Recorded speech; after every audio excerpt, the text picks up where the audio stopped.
الحمد للہ رب العالمین والصلاة والسلام علی رسول الکریم اما بعد فاعوذ باللہ من الشیطان الرجیم بسم اللہ الرحمن الرحیم افعینا بالخلق الاول بل هم فی لبس من خلق جدید صدق اللہ العظیم۔ واجب الاحترام سامعین، السلام علیکم ورحمۃ اللہ وبرکاتہ۔ سورہ کاف کی ایک آیت 15 نمبر تلاوت کرنے کی سعادت حاصل ہوئی ہے۔ اس آیت کا ترجمہ یوں ہے: تو کیا ہم تھک گئے ہیں پہلی مرتبہ مخلوق کو پیدا کر کے؟ ایسا نہیں، بلکہ یہ کفار از سر نو پیدا ہونے کے بارے میں شک میں ہیں۔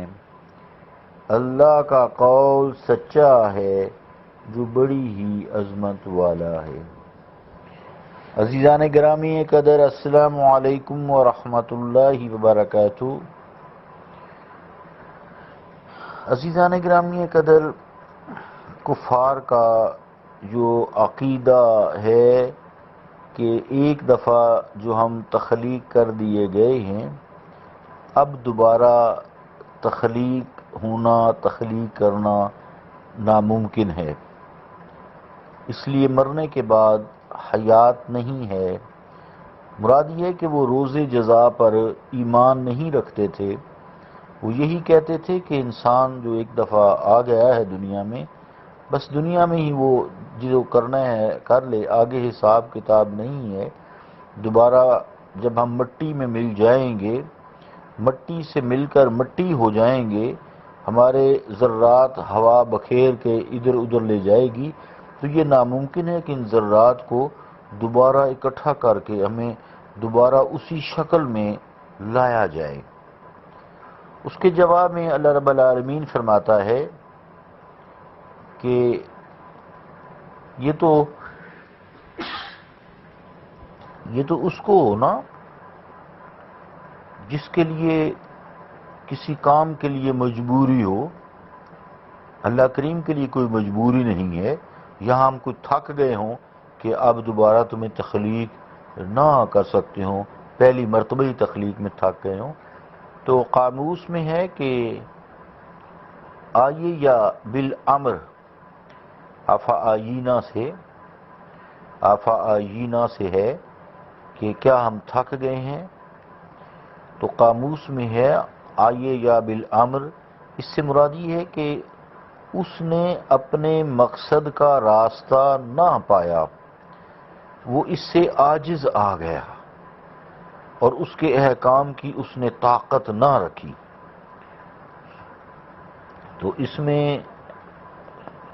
انکار کا افعینا میں مفہوم یا معنی دیا گیا ہے کہ افعینا تو کیا ہم تھک گئے ہیں، یعنی پوشیدہ جو انکار ہے، مراد ہم تھکے نہیں ہیں، ہم یہ کام کر سکتے ہیں۔ اور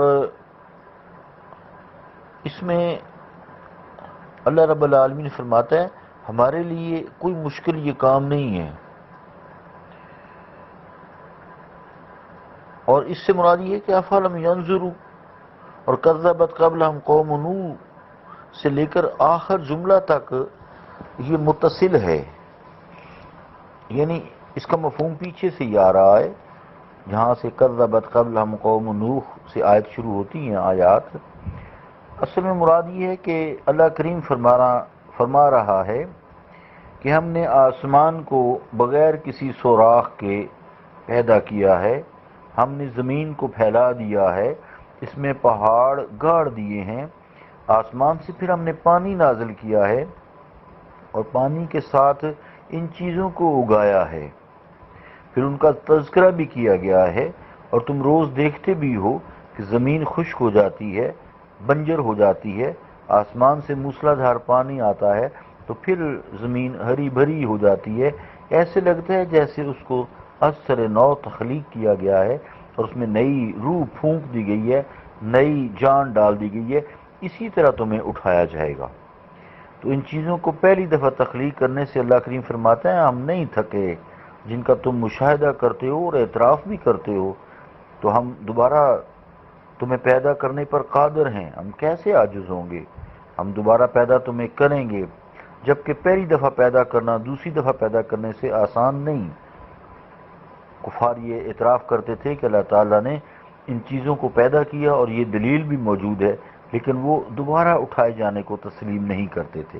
یعنی روزمرہ جب دیکھتے تھے کہ گھاس، درخت، فصلیں، یہ سب زمین، پودے، جو ہر چیز دوبارہ تخلیق ہوتی ہے وہی دوبارہ اسی طرح ہو جاتی ہے، فصل کاٹتے ہیں دوبارہ اسی طرح اگاتی ہے، بیج سے اسی کا فصل اگتی ہے، اسی کی فصل اگتی ہے، تو وہ کہتے تھے ٹھیک ہے ہم یہ ساری باتیں تسلیم کرتے ہیں، لیکن اپنے بارے میں یعنی انسان کے بارے میں دوبارہ اٹھایا جانا یہ ہماری عقل میں نہیں آتا۔ آیت کا جو آخری سے بل ہم فی لبس من خلق جدید، تو اس میں لبس کا معنی خلط ملط ہونا ہوتا ہے نا، خلط ملط ہونا، مل جانا، جیسے دودھ میں پانی ملایا جائے تو پانی دودھ میں خلط ملط ہو کے اس کا رنگ چڑھا لیتا ہے، اور اس کا مطلب یہ بھی ہوتا ہے شبہ، یعنی نہ ادھر کا نہ ادھر کا۔ تو لبسن کا مطلب ہوتا ہے لبسن، اس کا مطلب ہوتا ہے شبہ، شک، وسوسات، خلط ملط ہو جانا، سارے اس معنی میں آتے ہیں۔ تو یہاں اس سے مراد شک لیا جائے گا، جبکہ لبسن کا اصل معنی پوشیدہ کرنا ہے۔ تو چونکہ شک پوشیدہ ہوتا ہے، دل میں ہوتا ہے اور ظاہر انسان نہیں کرتا، پھر پکی بات نہیں ہوتی، اس لیے اسے پوشیدہ کہا جاتا ہے۔ تو لبسن کا اصل معنی تو پوشیدہ کرنا ہی ہے۔ تو شک کی حالت میں حق باطل کے ساتھ خلط ملط ہو جاتا ہے، کیونکہ انسان کو جب شک ہوتا ہے نہ پتہ چلتا ہے حق ہے، نہ پتہ چلتا ہے یہ باطل ہے، اور اس طرح حق پوشیدہ ہو جاتا ہے، باطل سامنے ظہور کرتا ہے۔ تو خلق جدید سے مراد جو ہے دوبارہ اٹھایا جانا ہے۔